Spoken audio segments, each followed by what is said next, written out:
Assalamu alaikum. Good afternoon, everyone. Thank you for coming out here, and to the panelists for being part of this. I know it's late. I know it's after lunch, but like Vijay had said, that there's still a very good crowd here, so this is probably a very good topic to have on. And of course, thank you for the great introduction, Vijay. I've been sitting here since maybe not early in the morning, but second half of the morning, listening to the conversations and the discussions, and people have been obviously talking about multi-platform services, devices, but towards the end we started to get into the real important parts, which is the business case, the costs. We heard about costs coming in, and I think that's really where I want to take this discussion, and so that at the end of this panel session, you have a good idea as to what's helping broadcasters roll out their services, what's preventing them doing so, and how is this region unique in the challenges it brings to broadcasters, but also, you know, what steps are being taken to improve the situation. We'll start off with a general question. We'll move along the panel in this very order and just address the high-level topic about broadcasters and telcos, and are they sort of infringing on each other's space? Are they somewhat competing? Because traditionally, telcos have run video services in the region. Broadcasters have supplied, obviously, content as linear channels to them, and that's been obviously the main distribution method. But obviously, as time has evolved, in the last few years, broadcasters have been going direct in a way. And how has this dynamic affected existing relationships and going forward? So I'll hand it off to the panel, and we'll start with Uma. If you could just address the audience and explain how you see, coming from a telco background in country, whether you see competition or not, or you see a different dynamic developing. Actually, I don't see competition. In fact, I think it's more complementation. Complementary to the services. I think the broadcasters have got content. The operators want to be able to leverage on their own infrastructure and to deliver services like IPTV, OTT services.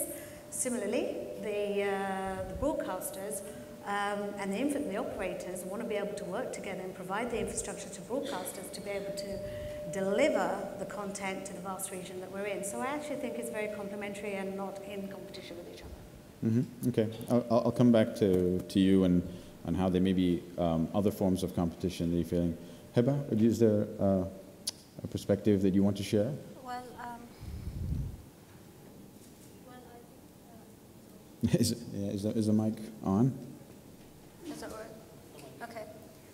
Well, as Umar said, I think they're working, actually, I believe that they're working together to produce and give the audience the best experience they can with all of the new technologies and new services available now. I think they're working together to present the best technologies and best services to the users.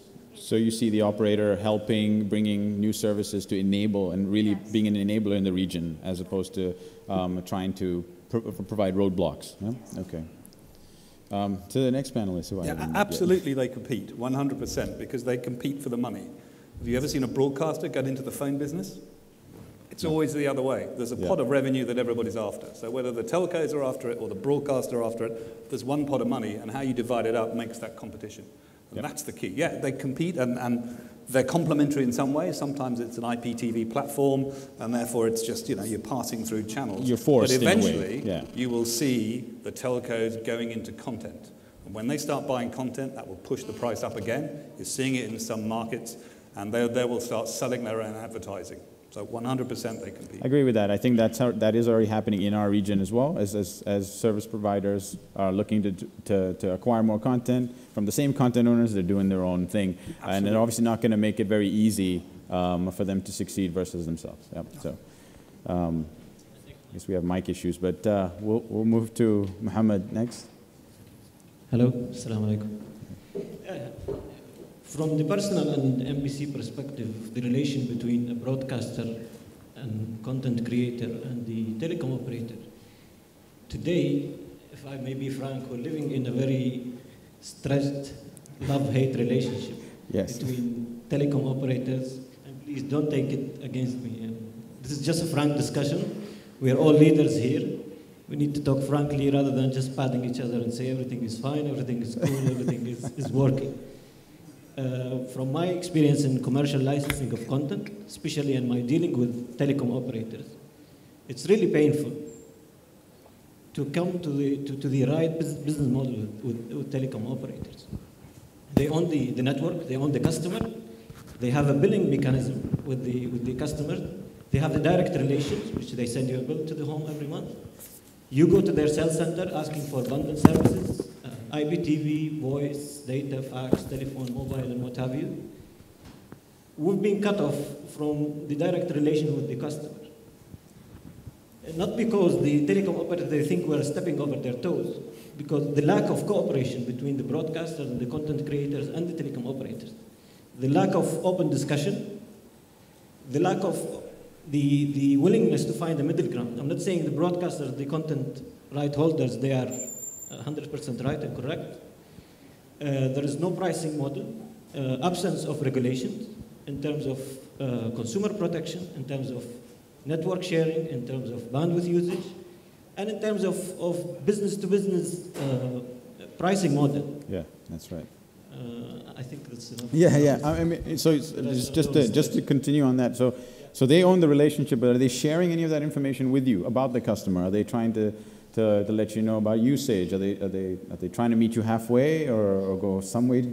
My counterparts in the telecom operators, they are really trying hard, and we're trying hard to find the middle ground. Again, there are, how organizations works. There are different departments, different P&Ls, and different business models and different business units. Yeah. And even with the organization like NBC, it's the same thing. People most of the time function as an island. And these islands, at the end of the day, it's an organizational issues, but it's hitting the bottom line of the telecom operator. And again, affecting the consumer. We see most of the people, they are turning their iPads, they go to YouTube. Yep, yeah, you're right. The first, okay, good luck for Google and YouTube, but we're losing on the consumer. The added value services which we can provide the telecom operator to reduce their churn, it's been put behind the firewall. Okay, thank you for that. Ali, maybe you have a perspective. Well, with the exception of user-generated content, I'd say 99.9% of the content today is owned, the rights of this content is owned collectively by all broadcasters. For telcos, to say that telcos are competing, I don't think so. I think telcos basically complement broadcasters in that line of revenue. At the end of the day, if telcos want to deliver content, they're going to have to get it from somewhere, and they can only get it from rights owners. In the Middle East today, it's broadcasters to a large extent. So basically, if they want to deliver premium content and not, YouTube-style content, and that can only help the broadcaster himself. I mean, the broadcaster will reach more. Of course, there's a lot of work that needs to be done in terms of sharing data, whatever.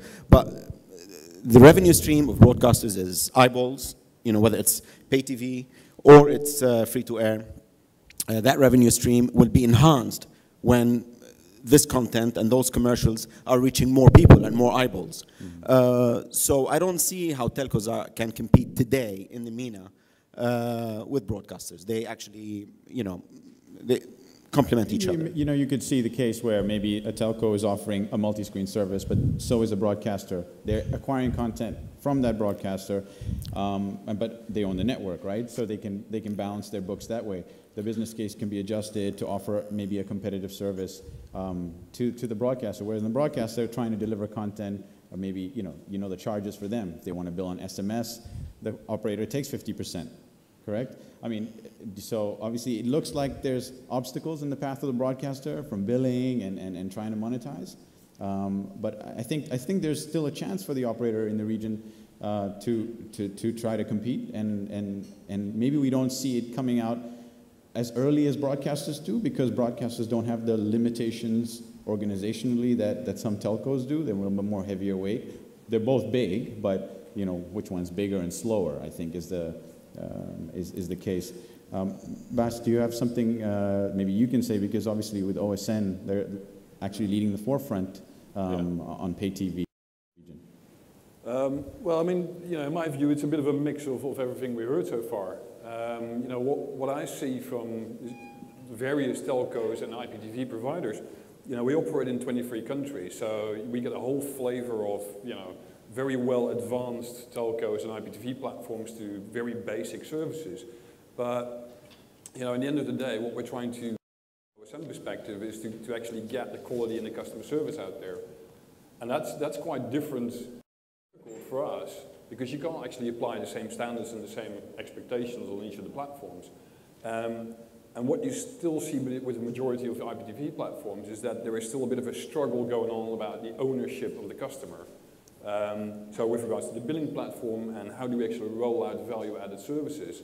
But I think some of the IPTV platforms are going in there a little bit too quick. Instead of sorting out their core consumer and customer experience and quickly want to monetize it and add value-added services, but not really having the basics sorted out yet.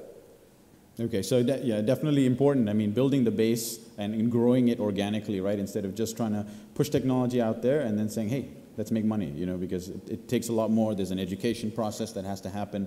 I think everyone on the panel probably agrees to that effect at a service level. When you go to multi-screen services and using it as a method to distribute your channel, I'll go back to Do here with Uma. We talked earlier about how Do is helping broadcasters, right, in the region already with a satellite uplink facility. Okay, how else is Do enabling sort of delivery of content within the region?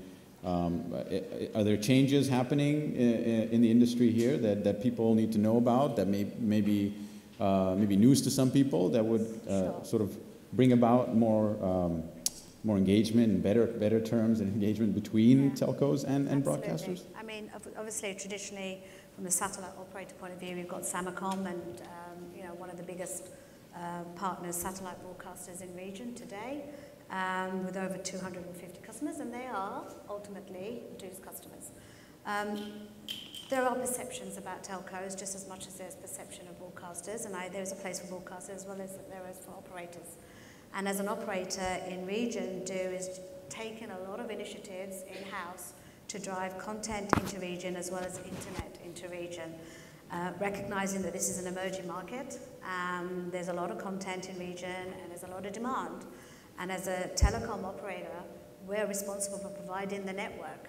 Mm-hmm. But that network's got to be efficient and it's got to be capable of handling so much content, whether it's from external customers outside or whether it's internal.